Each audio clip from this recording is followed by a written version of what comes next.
Today's episode is brought to you by Musical Theatre Radio's merch store. Looking for that perfect gift for someone or just want to treat yourself to some great musical theater themed merch? Head to musicaltheaterradio.com and click on the All Things Theater button on the homepage and check out all the different designs available. And now, today's interview. Welcome back to another episode of Be Our Guest here on Musical Theatre Radio. I am your host, as always, Jean-Paul Jovanoff. Today we are heading back across the pond to the UK, where we will be meeting the creators of the musicals The Circle and Sugarbye. Let's get the interview started and welcome Rachel, Walker, Mason, and Eloise Hodder to the show. Hello to the two of you. Hello, Awesome. Now, before we get into everything, we always ask for a 30-second bio because we want to get to know who you are. So, Rachel, we're gonna start with you. Who are you in 30 seconds? That's a really good question. Who am I? It's like meaning of life and that.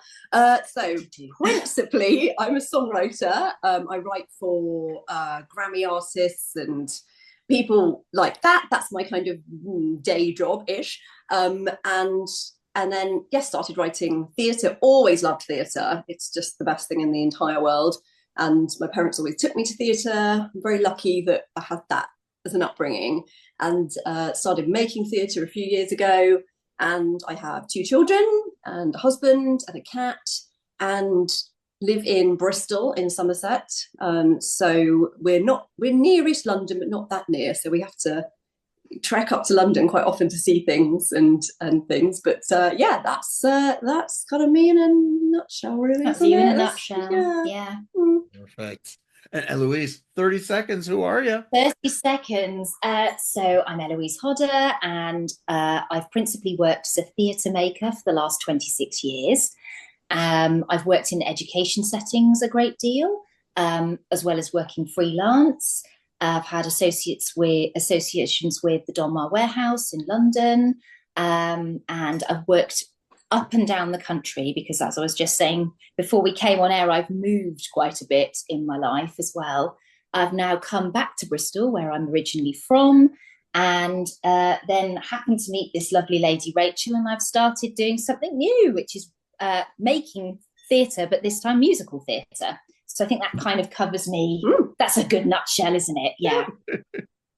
No, Rachel, you said you were into theater as a kid, but were you the black sheep of the family, or are you from a family that just is enamored by the theater world?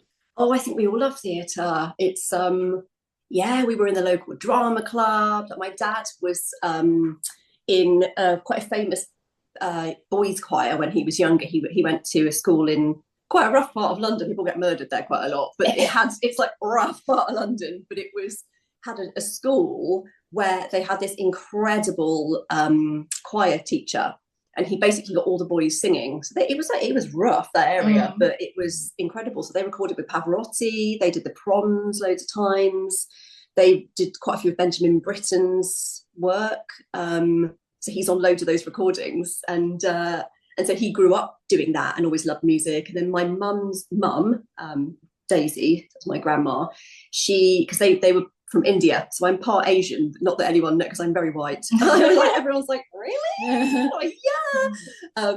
But she used to sing back in India. So we've got no recordings of it, obviously, because that was like the 40s or something. But there's photographs of her performing Burlington Bertie from Bow and stuff. So it's like, I feel like it's always been in me, and I've sung since almost I could talk, and I would have songs in my head and I would see music as colour, and I've always just been that slightly weird psychedelic kid that and my parents really encouraged it. I love listening to pop songs, and yeah, my parents took me to see loads of local theatre, and then we live very near the Bristol Hippodrome, and it's quite a big receiving house. Receiving house, so a lot of things like the Mary Poppins show came here before it went to London and things, so a lot of big stuff tours here. So I got to see like 42nd Street, which I think you were in. I was in it, yeah. She was literally in 42nd Street, and she even told me which shoes it was. You know, the curtain comes up like this. She was like, "Oh, I was in the pink shoes." I was like, "I think I probably remember that." White shoes with pink bows. Yeah, I was like, "Wow." Yeah, that exact version, not just another 42nd Street, the one that I saw with my dad. and we saw the Buddy Holly story and like just tons of stuff. And my parents they just knew I loved it. I got to see ballet and opera, like so much stuff came to Bristol. We were so lucky. And we were always really into musicals. So I'm definitely the weirdest one out of my family. They all have slightly more normal person jobs. I'm definitely like, hello, with my purple hair and my like, I don't know that really applies to me. Like, no, they're all a bit weird. We're all a bit weird in my family. So she fits in. My dad is a singer and a guitarist and was in a band called the Howling Wolves, which did really well on a show called, it was like an Opportunity Knock style show. So he always had kind of a double life where he was kind of marketing executive and all sensible during the week, and then gigging with his band and really cool on the weekends. And then my mum's at home with 2 girls. She's brilliant at sewing. So we had all the costumes made for us and did all of those things. And I think it was a good idea to get 2 little girls with lots of energy out of the house and into dance lessons. Oh, yeah. Yeah. So my sister's a qualified dance teacher. She's also a Sony award-winning Kylie impersonator. That's another story. And works as a singer. You can't get the real Kylie. Yeah, I can't get the real Kylie. You can have my sister. And then I kind of, I don't know whether my life is more normal, but because I went through acting and directing, and then I ended up directing really principally for the last 26 years and specializing in movement and physical practice. So yeah, it's just been I've been a bit quieter, I suppose. I know that I will always be the sort of wallflower to Rachel's dynamo. Well, I'm just more ridiculous out of the 2 of us who are equally ridiculous. Occasionally people. I can be very ridiculous. Yeah, it's true. People tend to remember me because my hair is weird. So I have currently it's purple, but it's pink and then it goes green. I change it and I change my Instagram to match. What a stupid thing to do. I'm expecting it to be going pink soon because obviously that's the Sugarbye colour. It will. Yeah. It will go. Yeah, it definitely will. Yeah, so it will. But yes, so people tend to remember me because of the stupid hair and all the tattoos. And then Eloise is like the slightly more, not especially normal, but slightly more normal person. I've got some normal edge. Yeah, because I'm just all weird.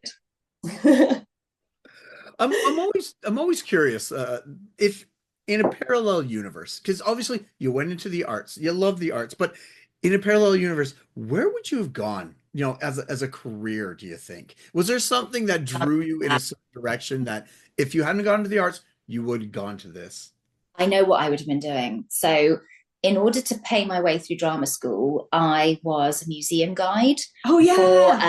I forgot she's much brainier than me. And I'm useless at everything else, basically. So I was a museum guide and I worked for a wine and spirits company. So I did all of my training and examinations in wines and spirits, and I'm qualified in tasting and giving tutorials and all of that stuff. So I think I would have ended up in wine buying or somewhere in that world. And I've just moved back into 100% freelance again, but I do think sometimes I just want to be back in wine as well. Maybe I should be doing that. Maybe. I can do that now I've got the cellar in the house. You could. Yeah, the enormous cellar, whereas I absolutely loathe wine. It's disgusting. I'll just say that cellar is empty right now for the listeners. There's nothing in there. There's nothing in there, but soon it'll be wine. Maybe. But yeah, whereas I'm always like, we would never have been friends if you worked in wine because I don't like it's disgusting. I don't like alcohol. She doesn't do that. I just drink a nice appetizer. I'm such a cheap date. I'm like, just appetizer, please. God, what would I do? I'm pretty useless at everything else. Maybe I don't know. I think it would still have to be in the arts because I don't find anything else interesting. I loved drawing and things at school. I'm not particularly good at it. My son is really good at arts, my 6-year-old, and my daughter is basically me, but small. Like she writes her own plays, writes her own songs. I don't know. I feel like I'm quite a convincing liar, so I could maybe have worked for the government. Oh, yeah, that's a good idea. Yeah. I mean, that's something that I still fancy, a little bit of, politics. But a lot of it seems quite boring, and they don't really support the arts, so I don't know whether I could... I fraternised with a degree in modern languages, because I'm fluent in Russian and French. So I fraternised with that for a little while, and then was like, who am I kidding? I want to go to drama school. So that's what I ended up doing. And had that kind of conversation with my parents, was like, I can't do the thing that I probably The want me normal to do. thing. Yeah, everyone else is very academic in my house. So like my dad's mathematical, my sister's mathematical. And I'm none of those things. But I think they thought, yeah, languages, Eloise will do that. No. Well, she still does them, but not professionally. No. Well, But sometimes. but she's I've had great some when really fun gigs, actually. Yeah. So one time we had Group F, the fireworks people, and I was working in Newcastle, and they needed someone to do a translation throughout the show for the millennium. It wasn't like a little show, and they'd just done the Olympics, that this is the kind of gigs they do. And they were like, we need someone to do all the translation, and we know that you can do that. So I was like, okay. So I missed the best fireworks display of my life because I was in a tiny box underneath the Millennium Bridge with just debris raining down on me doing all the translation. But it was a good gig, It was a little freelance gig that I got, and it was kind of related to arts as well. Yeah, so there you go. And it was great. We met Claude-Michel Schomburg, who was obviously French, and he chose us for a new musicals masterclass, and he asked for us to do some things from the Circle, which was scary and amazing. And of course, he's French. He's obviously his English he's fluent in English. He's very very English, but with the heavy accent, but with a very heavy perfect accent. English. But he Elsa, don't tell him I can speak French in case he insults us under his breath in French, and I'll be able to know what he says. I was like, cool. It was the plan. But he didn't. He didn't insult us. No, he wasn't charming with everybody, but he rolled his eyes at our sarcasm quite often because he found us quite funny. But he was he seemed to quite like us. And we invited him to come and see our show, but it was on his birthday. On his daughter birthday. happens to be at university in Bristol. So we're like, you can if you're visiting her, what more could you want? Bring her to a show. You can have a ride on a donkey, and you can have some fish and chips. We can get you a 99 ice cream. It'd be great. Get attacked by a seagull. We were like, what more do you want? Exactly. He did not come. Show. He did not come, which we feel was very, Yeah, he was probably being 80 somewhere else, wasn't he? He was. Just giving his age away. No, but I think the world 25. knows anyway. Yes. But yeah. Lovely. That was handy having the French there. If we meet anyone Russian, again, I'm in there. She's in there. Yeah. I've had a few stealth moments as well where people haven't realised that they're able to be understood and they're having a conversation which they think is completely it's fun. Then I quite like to be a spy. Look at me, I've got 3 jobs. I could have been a spy. It's the Operation Mincemeat recently, and we were like, you could have done that. I could have been a spy. I could have done that totally. Crazy harebrained ideas would have been fine. Well, now that we've got to know the individuals, let's find out how these parallel lines of Rachel and Eloise met outside of 42nd Street, of course. Yes. We just see our feet on stage. How did your parallel lines cross and meet? Well, that was entirely due to my best friend, Abigail Green, who the reason for most things that I do is because she's pushed me into it, and you can't really say in the no. loveliest way. In the loveliest way. She always listens to these and goes, "I sound like such a bully," and we're like, "No, like in the best way." But you can't really say no to your best friend when your best friend says, "You're really good at this. Why don't you do this?" Mm-hmm. You know they'll keep nagging at you. And she's your champion cheerleader. She is. And she and I go to London a lot to see shows because it's for research purposes and to hang out, and eat nice food and get away from our kids, etc. And we were going up to see a couple of shows, and she said, she was driving up, and she turned to me and she went, "When are you going to write a musical?" I was like, never. And this was like August 2021. So we just started going back into theatre after COVID. And we went to see a show that ended up being one of my friends now with the person who played the lead, but I didn't know her then. That was Pretty Woman. It was Amy Atkinson. Oh, yeah. And then we went to see Be More Chill. And Renee Lamb was in that. And again, I didn't know her then. But it was like that same day. Yeah, we know all of them now. We know all of them. And basically, she kept sort of poking at me all day. Emotionally poking at me, like, "When are you going to do this show? You could do it." And I was like, "I don't know. What's it going to be about? What's it going to be about? Yeah. I've never written that before." She's like, "But you're a songwriter. You could do this, and you love theatre, and you teach theatre." I was like, "Yeah." And so by the end of the day, I decided, okay, I'll write something that's quite a normal person, no big chandeliers falling on people, just quite like come from away style, kind of normal person.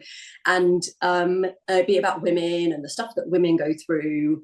And she was like, cool. And I said, but I can't write a script. I've never done that. And I don't think I have the skill set. She was like, it's fine, I'll find you someone, because she works at a higher education institution where they have people like Gus Gowland's come in and Rob Rakiki and stuff, and they've worked on new musicals there. So she kind of knows everybody. So she said, oh, I'll find you a scriptwriter. I was like, cool. And then Eloise started work literally that week, didn't you, with Abby? That week I became the head of acting at that institution. And I've left this week as well to be completely freelance. But anyway, that week I started that institution, and Abby started touting me as a director. Would I like to direct this new musical? I was like, yeah, sure, as long as the actors are taken care of, and I know that somebody else is going to step in where I'm on timetable with them. I'll come and direct this. It sounds great. You're like, where's the script? And she was like, well, there isn't one. There isn't one. So it was January. It was January, wasn't it? We was discussing it in end of August. August. Then we went into the summer, and then you wanted to do it fairly soon, didn't you? And you were popping in, and you were seeing people as well.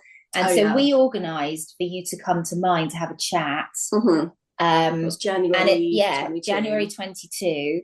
And 5 hours in to cups of tea and chocolate and just chatting like we do. This is literally how we Rachel was like, do you want to write the script for it? And I was like, I've never written a script before for a musical, or in fact, like, it's not the way I do it. I don't sit down and write something. I make, and so I'm in a room, and my mother calls my job rolling on the floor, so a lot of it does look like that. And I kind of explore everything kind of body first, usually body and mouth first anyway. But yeah, so you said, can I write a script? And I said yes. Listen to the recording. That sounded very rude. Really rude. I discovered it body and mouth first. Don't worry, this is the type of audience who likes that, so you're good. I'll be walking into these all day. It's standard practice for me. But yeah, so Rachel said, do you want to write the script? And I was like, okay, I'll give it a go. And I thought, I'm going to write a couple of scenes and it's going to be awful and she'll find someone else. But yeah. It just became the thing. And now that's it. Yeah. And that's it now. We're like bonded together. I want to get matching tattoos, but she won't do it. It's really unfair. Yeah, I mean, we can have a piercing. We'll have a matching piercing. Okay. Yeah, we'll do that. We'll do that. We're work wives. But, and it's like we just wrote about, because the circle was, we didn't even have a title then, did we? It was much later. We didn't know what to call it. The sounding board was your working title, wasn't it? Yeah, which my husband came up with, and I was like, I don't like it because it sounds that would be a really mean title, like, the sounding board, everyone's sounding bored. I was like, well, if someone wants to write a scathing review of it, it's just right there, isn't it? Right there in the title. And I was like, yeah, maybe that's when my brain, I'm so sarcastic, my brain immediately went there. And we just started writing about stuff that has happened to us. Experiences. Well, that 5 hour chat. Yeah, we covered quite a lot, didn't we? Tea and chocolate. Our various divorces. Yeah. And having children and postnatal or postpartum depression. The journey to motherhood for me was a really long one, and the fertility aspects were long.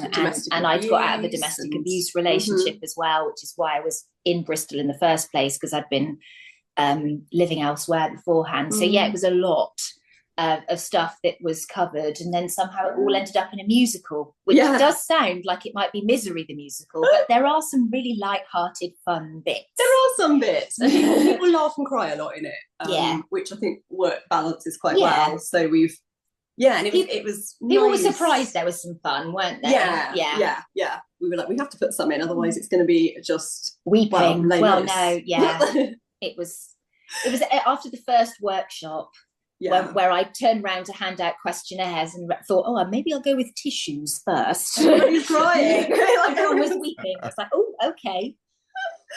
And then we reworked it and put some more funny bits in. But it's all about women interacting, but how women tend to just make friends everywhere. We're quite good at adopting people into our family. And making more out of everything they're offered. And making more in a good way rather than Oh, Yeah. you made a, you made a drama out of that, which we do. But that kind of thing where women tend to, you give them friends and they'll make a family. You give them a house, they make it a home, kind of thing. And we were just a little bit tired of going to see musicals that were written by men about stuff that women go through.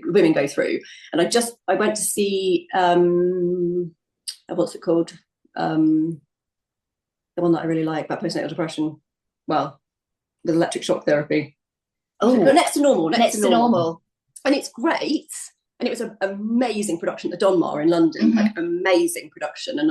And then there were some bits where I thought, I'm not sure that felt particularly connected to my experience of postnatal depression and psychosis. And then I looked up like who wrote it, and I was like, oh, okay, there were two guys who they did a good job. The songs are great in it, but they'd come across the topic because they'd seen a play or a short something where somebody was getting electric shock therapy. And that's how they kind of came across this and then discovered that. And I thought, okay. And then I thought, gosh, it would be so good as women to write about women's experiences because we can write them as authentically as we can. And I'm not bashing the guys that wrote Next to Normal because it is amazing. It's one of my favourite musicals. But I just thought, gosh, we can say so much about how things feel or how things appear or how you don't want to share something because you're ashamed. And a lot of the postnatal depression was this enormous amount of shame. And so one of the characters goes through that, and we were able to tell that story. Basically was exactly what I went through and the things that I tried to cover up and sort of ta-da, jazz hands everything. And so nobody would know that I was literally falling apart. And so we made this thing that kind of morphed into the circles and post-it notes and basically resonated with so many different people. The amazing thing about writing the circle and then rehearsing it and working it and so on is that quietly lots of different people have come to us and said, oh, I've had this experience or I've had that experience and I'd like to talk to you about, which, we're quite chatty. Surprisingly, and no shot there. And we will tell people things about ourselves, but actually a lot of people don't have that facility. They don't have that. They have barriers. Maybe they have some kind of personal filter. Exactly. And so lots of people have been amazed that what we've shared and that we've shared it in a way that's accessible, but also that they can relate to it and they realise they're not alone, and that's been really amazing for us. It's been just a real honour when people say, oh my gosh, that's the amount of people that message after, because we very lucky to win the Styles and Drew Best New Song Prize in 2023 for Drown Without Water, the song that I wrote. It's mainly about my postnatal depression journey, and it's the 11 o'clock number from the show. And so we had in the workshop we did last year, we had Courtney Stapleton, who was Belle from Beauty and the Beast when it did the big UK tour. So she's amazing. She's first mixed race Belle, and she was just amazing. I went to see that with my daughter. My daughter was dressed as Belle, and we were sitting near the front looking at Courtney going, you're amazing. Holding her doll. Oh, yeah, she was like, literally they had a doll made to look like Courtney. Disney had that. So Layla's got the Courtney Belle doll, that she calls it. And then lo and behold, a few months later, I'd be working with Courtney, and it was just bonkers. And she's so talented. And she there was no, when someone just sings something and you just think there's no notes, I've got nothing to possibly say to improve that. And she sang that in a rehearsal with me and the musical director. And we just sort of went, that's the one. And then everybody was just bawling when she sang it, because she just goes through this emotional journey. And then when we recorded it, so we've made a little EP and some of the songs. So we had lovely Renee Lamb, who we literally saw in a show the day I started writing the circle. She was dressed as a crocodile in and something else weird in Be More Chill, because Be More Chill is extraordinarily odd, really fun, but really weird. And I was like, that's the day I saw Renee Lamb in it. I was like, how weird that we were given Renee. Yeah, so Renee was sort of assigned to us for the Stars and Drew Prize. The Stars and Drew Prize, and she obviously knows George Styles and Ants Drew by her roles in Six. Great Women and Six. Fantastic. Yeah, she was the original Catherine of Aragon and the recording of Six. And she's just the loveliest person. She's just so sweet and kind and put us in touch with so many people Yeah. to help cast Help it us and casting. things. And so she sings it on the recording. It was played on the Elaine Page Radio 2 show. Yeah. So that was Renee's version, and she again sings it so beautifully. And it was amazing watching people react to it at the Styles and Drew performance, because it was totally different songs from all over the place, weren't they? There was a silence after the song had happened, and it felt like a long silence to me. And I was like, oh, didn't know it was the end, or yeah. And then everyone started sort of applauding, and I was like, oh, but between the end of the notes and the beginning of the applause felt like a quite long time. It did, and we were like, ooh. I was like, oh, okay, because you're backstage. We've been on the stage introducing the song, what's happened in the musical, and welcoming Renee to the stage and giving people advice on who they can contact if they're affected by the trigger warnings, all of that. And then we're stood sort of backstage while she sings it, and so I was just like, are they gonna clap?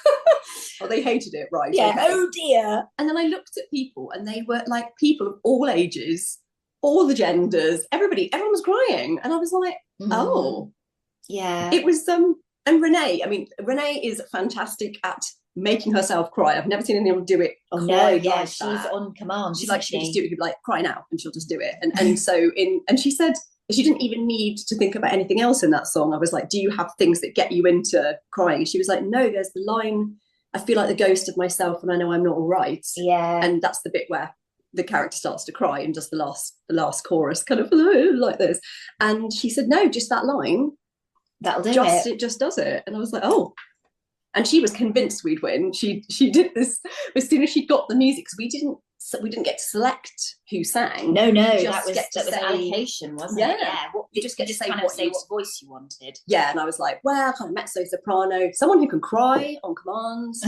And I said, postnatal depression happens to every race, every background. So like anyone is fine, because that doesn't have a specific so it was fine. And we got Renee, which was amazing. I was like, God, I've got actual Catherine of Aragon. Catherine of Aragon. Very exciting. My daughter couldn't believe it. My 8-year-old, she was just like, you've got Queen Renee, and no in our house a lot. And so she's known as Queen Renee in our house, Queen Renee. So that's how she's known. And she heard the song when it was first sent to her by the production team for Styles and Drew, and she rang her friend Zuzi Strallen, who's been in everything. Like she's at Glinda in the West End at the moment for Wicked, and she said, I've got the winning song. And Renee told me that on the day, and I was like, no, you're just saying that because you like us, possibly, and because it's your song. And she was like, song, exactly. She was like, no, I've got a feeling it's going to win. I just know. And she gets this, like, she just goes, I just know it is. And then it won, and she kept saying the whole day, you're going to win. And we're like, no, shush, there's other people's songs that are amazing. But everyone's songs were so different. And then so different. I hadn't heard all of the stuff that you'd heard during the day, because I arrived later. Yeah. So I don't need to do any musical arrangement, because that's not me. That's not the bit I do. And I arrived a bit later, listened to Renee do her bits and pieces, and went, okay, that's a very good rendition. Really good. Thank you very much. Yeah. Marvellous. Yes, that looks all right. I'll go and get my glad rags on, etc.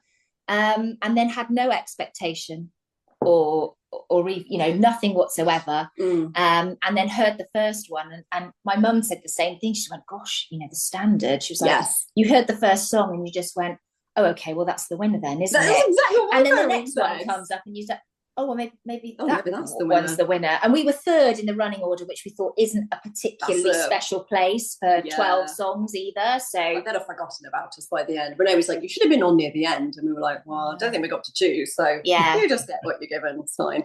But I don't think my parents knew really quite what to expect. So my parents came with my husband and best friend. My parents weren't going to come. Yeah. And it was my best friend who was like, I will look after your children. Your parents have to go. And suddenly my parents realised that, I was doing something a bit exciting. They were just like, I think my parents, because I said, it's a really big deal. My parents must have been like, yeah, okay, yeah, whatever. Because I probably say that about a lot of things. It's always a big deal when we're doing everything's a big deal. Yeah. Even if it's not, I'll make it a big deal. But they were like, what? Okay. And I don't think they ever thought of us working at that scale, like being considered alongside those people. Not on the first Not the first show. Either, We haven't exactly. even, I don't think we even finished the show properly. Well, no, we had, but we were editing it and stuff. But I think it was like this big moment, and my husband said, yeah, that was such a huge moment. He was like, I already know you're amazing and you move in these circles, but it was so exciting to see you with all those people and being considered alongside them. It was, you know, people that had written really a lot more shows, and it was the writers of In Clay, which is now going everywhere. In Clay, you did London, and it's going abroad somewhere and things. And that was one of those songs which we spectacularally beat somehow, because I don't know how that happened. And the people that we met there, and so I made friends with the actor David Morrissey, who's in literally everything, because his girlfriend works in musical theatre, so he came to the thing, and he was amazing. But he was so. And then now I'm working with him and with Felix from Mincemeat, from Operation Mincemeat. We're working together for something for David, which is like a sacred project. But it's like you meet all these people, suddenly you're in this different orbit, and you're like rubber stamped with approval of Styles and Drew and the other judges think you're good enough for this. Yeah, you can have a seat at the table. Yeah, and that's for two mums in our 40s. I know, right? I'm only just in my 40s as well. No, she isn't.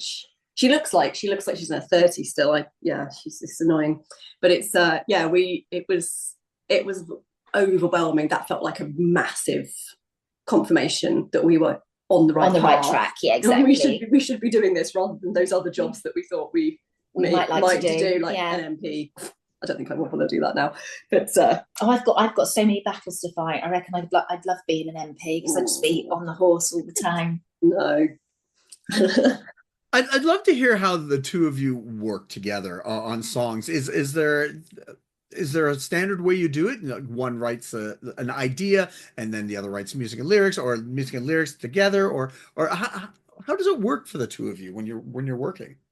It depends on the show, doesn't it? We were just saying that. So with The Circle, I'd written quite a lot of things already, and then we kind of slotted them into where they would go. Yeah, and as a book writer, I don't write scenes in chronological order. I write episodes, which are like tiles. So I will sit them, and I'll worry about what the order is, and then how to link those scenes together, so that the musical journey is respectful of the audience's needs, because we've had points where like everything's been so sad for such a long time, you've got to put a lift in or something.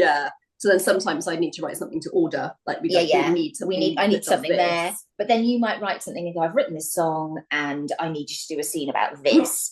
So we'll do that as well. So that's The Circle was more that. Sugarbye has been the complete opposite way, which has been easier. It's been much easier. So Sugarbye has been sort of all book first. And you tell me, and I'm just like, I need a song that does this, I need a song that does that. These are the things that are said before this moment. These are the characters that are singing. And then I go, right, and then give it to Elle, and she goes, I have it, and I'm like, thanks very much, it's lovely. Can I use it as a reprise later? No, because I can't be that funny again, apparently. Well, no, it was like there's a very specific parody song in it, which is kind of like a patter song as well, and it kind of slightly parodies Cell Block Tango, but it talks about STDs. So don't bring your kids to that show. Is it STDs or STIs in Canada? I don't know. STIs. I have no idea anymore. Okay. As long as I get neither, I'm okay. But it's fine. But I was like, once the audience have heard that, they're not going to laugh at it again, because it's just a one moment thing where you're like, oh my God, that was brilliant. And then so I was like, don't think. Okay, so you reckon it's only a one hit wonder? I reckon you could probably milk that one, but there we are. There we are. But we kind of bounce back and forth, and there's a bit in a line where I say, oh, he mentions his father here, so if you could say something, just put a line in the scene. I've got things that I need to clean up, and then we've started workshopping it, so just looking at things, and I've had a dramaturg on it as well, which has been good, and that means that I'm now looking at a bit more unity of place early doors, like trying to decide who knows what, and try and give the audience an opportunity to find out something first, because audiences love that when so we've designed this show, because I don't know whether this is kind of fun, isn't it? This is fun, and so this is So I don't know if it's like this in Canada at theatre, because American theatre is not really like this, but British theatre, audience goers since COVID are Noisy, so noisy, rude. and rude. Well, they just don't Not all have of the them, theatre but a lot of going them. etiquette Yes. that we Mhm. have expected in the past. Yeah. Mm-hmm. They go for like a night out, and to be fair, a lot of the posters and things say best night out you'll ever have, and so they go and they get really rowdy, like they're on a night out. Well, I also think this has kind of been influenced. I don't know if the Canadian audiences have this, but we have a show in the UK and it's called Gogglebox, and it's people watching television, being filmed, talking about what they're watching. And so then there's this whole idea of whilst you're watching something, you can talk about it. Comment, but that and commentary is fine. And it's like, that's not okay. You don't talk when you're in the cinema. You don't, like, why are you watching the theatre and having a chat? Yeah, particularly I don't pay for someone to sit next to me and have a chat. Yeah. I mean, I get annoyed if there's too much sweetie wrapper rustling. Oh, I also don't like that. We are. I'm like, can you not eat something for the next 2 hours? Will you die? Will you literally die if you don't eat some popcorn or sweets? But we've lent into this. Instead of going moan, moan, moan, we are terribly solution-focused writers. So we've decided that we want to embrace this, and we are going to write a piece of musical theatre that is quite interactive, that offers the opportunity to audience members to actually be part of it and record a little bit before they come into the theatre and be loud, be in it, and be loud, be responsive, choose their end from a variety of endings. So you can come more than once because you might have a very different experience each time. So it's all, I don't know whether this has been done in musical theatre before. But I don't know. It's quite, explaining it to people, they're sort of like, right. I love a bit of immersive practice, but as I said at the beginning, I'm a theatre maker as my sort of first job, and I know how to do that quite well, actually. So I kind of am bringing this to what we do, which means that we have an edge, and it does make us really different as writers. It does. So I was listening to your interview earlier with the chap that's doing Pop Off Michelangelo. And I love that he said the same thing that I think, like he likes musicals that are challenging or themes that are challenging, and they're about religion, or they make you think about something. So rather than just, that was a nice show and they got married at the end, great. Yeah. And you leave and you're like, great. It makes you think about the way you process life and the way and it's just, those are just much more, even if I didn't like the show, I want people to be talking about it afterwards. Yeah, I want a conversation about it. I want them to be telling their friends about it. I want them it to be a discussion point, and for people to have an opinion. Because if it's just nothing, if it's what's that? I mean, don't like it or love it, that's great, but I don't want it to just kind of be, it was nice. It was nice time. That's where I went. Yeah, it happened. It was happening, and it's like Come From Away has been some of the most interesting responses. And my husband doesn't really like theatre that much, bless his heart, married to me, poor thing. But like, he's very picky about musicals. So he loves Book of Mormon, and he loves, who doesn't? I mean, well, my parents would not. They would not find that amusing. But that's true. Like, it's not designed for a certain group of people, but everywhere else. But hubby loved it because it's very clever, and he likes Team America, which is like the is the same, and South Park and stuff. So he found that humour very funny. It's very offensive but very challenging, and you're like, oh my god, this is really you're laughing and you're thinking, should I laugh? Crumbs, am I meant to be laughing? Exactly. Yeah, but brilliant. It's so funny. And he loves Come From Away, and there's another couple of things, but a lot of stuff he just can't. He's just like, nope. It doesn't like it to him. No. And I think a lot of people have this idea that musical theatre is not for them, or theatre is not for them. And one of the things that we've certainly noticed is that audiences of musicals will go and see all sorts of things. So if we can encourage, by offering an interactive experience as well, a new audience, so we're pleasing those people that are there because we're giving them something new, but we maybe are inviting a new group of people who might go, oh, musical theatre, this could be a thing for me. Yeah. Wouldn't that be a great thing? Exactly. We don't write in a very jazz hands way. We write in a kind of way where everyone's in normal person clothes. And well, you've been in rehearsals and not realised that they were actually rehearsing. They were actually rehearsing. I know. I'm so used to people being like, and then I said, oh no, you mustn't take that route, Johnny. And I'm so used to like theatre being people talking like that with some underscoring. But I write in a very human way, and it's sort of quite conversational. And yeah. So then suddenly, mind you, this Sugarbye is not really like that, but the circle was definitely that way. And Rachel was like, are they going to start rehearsing? They're working now, love. And they were just doing the script, and I was like, oh. And it worked really well. It was very like normal person, and I think people really got that. Yeah, and people liked the authenticity. They liked that they could recognize elements of themselves or people that they knew on stage and could relate to it. So that's how we like to roll. That's our general. I don't know if that tells you how we work at all.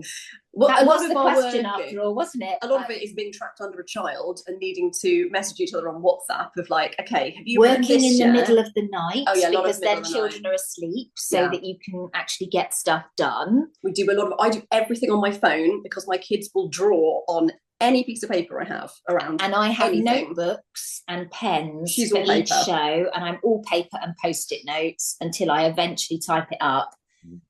We went for an interview in London, didn't we? With another podcast. Am I allowed to mention another podcast? And no, we're the only one out there. No, there's another. What? There's another one. Another musical theatre podcast.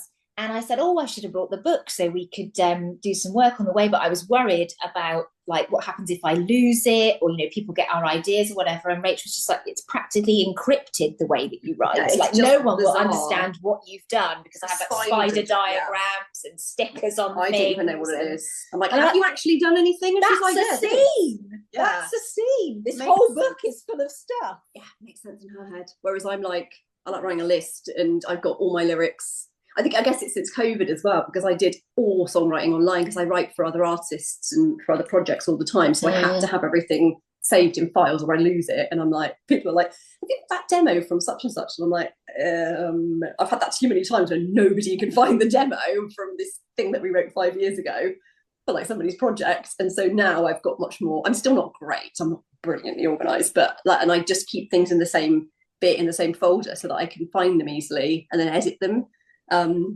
And so I'll bounce those ideas over to you and you go, okay, cool. Yeah. So and I like it being on the WhatsApp thread because then I can find it later. But you like me sending you lists, don't you? Oh, I love a good list. She loves the list. I love a list. I can tick things off. It makes Rachel panics until I've given her a sort of, these are the scenes that we're writing. These are the titles of the scenes. Like, this is what's happening. So, and she's been working on another project at the moment, which is called Trapped. And you're doing simultaneously 2 musicals. Yeah, we're doing 2 musicals at once. That's not the best idea, is it really? But never mind. And so we've got this list of scenes now, and you went away, didn't you? And you were like, okay, I feel better. It's all good. It's all good. That's happening. It's a thing. Yeah.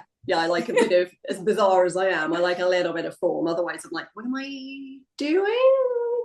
Because I'm on some other projects I'm doing, I have a completely different role, and I'm executive producer. So I'm setting up calls between people and getting money for stuff, and it's like totally, I'm not doing anything creative, like in the creative way that I like. I'm doing something else. So I like to have a good old list, otherwise I'll miss something and then something won't happen. So it's I've got more, particularly after having children, my brain just doesn't work as well anymore. My gosh, that's just like a switch, isn't it? That kind of goes off in you. And I never used to diarise anything before children because I didn't need to, because it was all in my head. I knew exactly what I was doing for every minute of the day, every minute of the time. And now I need to put things in a diary and I need to check.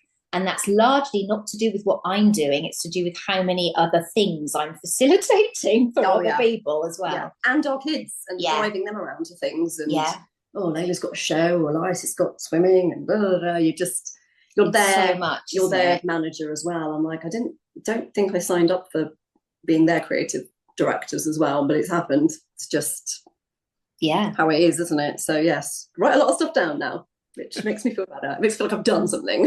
Yes, like, evidence of thinking process. Yeah. Rachel, Eloise, thank you so much for coming on and telling us all about yourselves and your shows, and they all sound exciting, and I can't wait to see where it all goes. Are there websites, the socials? How do we get to learn more about the two of you? And if we want to reach out and contact you, etc. Okay, yeah, please do. right. We love people messaging us. We have the Circle Musical.co.uk is our first site. We have at the Circle Musical on Insta. We have at Theatre Builders on Insta, which is our company. It's our production company. We have at Rachel Walker Mason. We have at Eloise Hodder Official. Those are also Instas. You can find us on all the socials on a very similar search, actually. So if you can find us on Insta, you can also find us on Facebook, TikTok, etc. And they're all fairly straightforward, aren't they? We need to get Sugarbye set up and running now, don't we? No, I've got to do more socials. More socials. That's Rachel's job. As well as all the other jobs. Yeah. I do the money and the fundraising and the writing to people. And I do the writing. I do the writing stuff. That's what I do. I don't want to do that. Yeah. Well, I write the lyrics, but other than that, don't want to do any writing. But yeah, we love it when people reach out. Just we love it because it's like we've been in musical theatre for a little while, but it's if people want to get in touch and say, oh, how did you do such and such, or have you got any advice? I'm like, we're happy to do that because how is the new generation of musical theatre writers going to come through if we're not supporting them? Like, we need to do that. And also the other way around, if people want to reach out to us and say, how can we support you and how can we get involved, that would be amazing as well. Yeah, just message away. I love replying to Insta messages and stuff. Yeah, go for it. That's fantastic, because I always say, if we don't support each other in this business, who will? Right? Exactly. So we got to take care of each other, and unlike sports and things like this isn't a competition. This art isn't a competition. Yes, you are in a competition with the thing, but it is, but it isn't. Everything is fantastic and should be supported. So we love seeing people succeed, don't we? We absolutely love it. Like when other people, their shows are on or something, it's just amazing. And we love going and supporting people as much as we can, because it means so much. It really means so much when people do that for you. We know how much it means for the people to say, yes, we want to come and see this. We want to support you and this amazing thing you've made. So yeah. It's been a lovely journey, because people have been so generous and kind with their time and their energy. Yeah, it has. If we can do that for other people, we're delighted to be able to do that for other people. Yeah. Pay it forward. On that note, how can I not end it right there? That's a perfect way to say. So thank you to the two of you for coming on again, introducing yourselves, and all the best with everything going forward. And I'm going to follow along. And if you need anything like support wise, just let me know, and we'll see what we can do for each other. So thank you, Rachel and Eloise, for coming on today. Thank you. Thank you. Awesome. All right. So we were just speaking with Rachel and Eloise about their musicals, The Circle, Sugarbye, and all the other stuff they've got going on. So go to their websites, go to their socials, their Insta and everything. Check them out, because we got to support each other, like we were talking about, in this crazy industry that is musical theater. And this is the new musical theater is being created. You heard it right here. And you remember, today's new musicals are tomorrow's classics. So go and support today, because tomorrow you'll be saying, hey, I was the first one to know that. And you'll be all ahead of everybody else. All right. Well, tune in next week as we'll do this all over again with a new guest or guests to talk about their life, love, and passion that is musical theater. I am your host, Jean-Paul Jovanoff. And until next time, I'll see you when I see you.